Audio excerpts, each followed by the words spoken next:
सो hello everyone, नमस्ते। I hope all are doing good. तो मैंने यार अभी सेट ए दिया है एसपीएम का, और उसमें मेरे 56 मार्क्स आए थे। तो मैं एक स्ट्रेटजी बताना चाहता हूँ कि मैंने कैसे अपनी प्रिपरेशन की और कैसे मैं पास हो गया, बहुत शॉर्ट स्पैन ऑफ टाइम में पढ़ के। तो उसके लिए पहले मैंने परचेज़ किया ये शुभम सिंगल सर की बुक लॉ, और इसमें मैंने सारे अमेंडमेंट्स और जो भी लॉ है एक एक सेक्शन वाइज हमने पढ़े। जिसमें मैंने एक चीज़ कवर नहीं किया वो था पेनल्टीज़ को मैं इग्नोर कर देता था, और पहले तो मैं एक एक सेक्शन के कॉन्सेप्ट को समझा।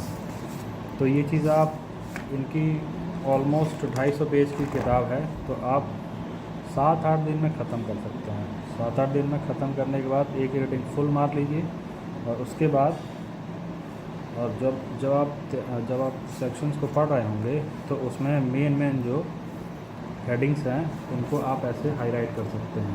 देखिए, 2 हाइलाइटर ले लीजिए और मेन हेडिंग हाईलाइट कर लीजिए, और उसको 2 दिन रिवाइज़ करके आप एग्ज़ाम दीजिए। तो मिनिमम 50 क्वेश्चंस होते हैं। 50 क्वेश्चन में आपको पेनल्टीज़ के मेनली 2 या 3 क्वेश्चन मिलेंगे, वो आप तुक्का भी लगा सकते हैं, एज्यूम भी कर सकते हैं। तो चलिए अब मैं बताता हूँ कि आपको किस सीक्वेंस में इस बुक को पढ़ना है। पहले मैंने जो पढ़ा था वो पढ़ा था फेमा, एफसीआरए और इंसॉल्वेंसी एंड बैंक्रप्सी कोड। इनको पढ़ने का बेनिफिट ये है कि इस चैप्टर से डायरेक्ट क्वेश्चंस आते हैं। बाकी उसके बाद मैंने पढ़ना शुरू किया था appointment, meeting, remuneration, investigation, compromise और prevention of operation and mismanagement. यानी कि जो कंपनी के जो 6 चैप्टर्स हैं, इसको मैंने पहले ख़त्म कर दिया था, और इसके बाद मैंने रिवीज़न किया तो ये ऑलमोस्ट मेरे 60% यहाँ से कवर हो गए। बाकी इसके बाद मैंने उठाया था सेबी एक्ट। ऑलमोस्ट 2 दिन आपको लगेंगे ख़त्म करने में, 2 दिन में आप ख़त्म कर सकते हैं। और उसके बाद छोटे मोटे टॉपिक है वाइंडिंग अप सेम है, इंसॉल्वेंसी है, तो उसको पढ़ने में कोई दिक्कत नहीं आएगी।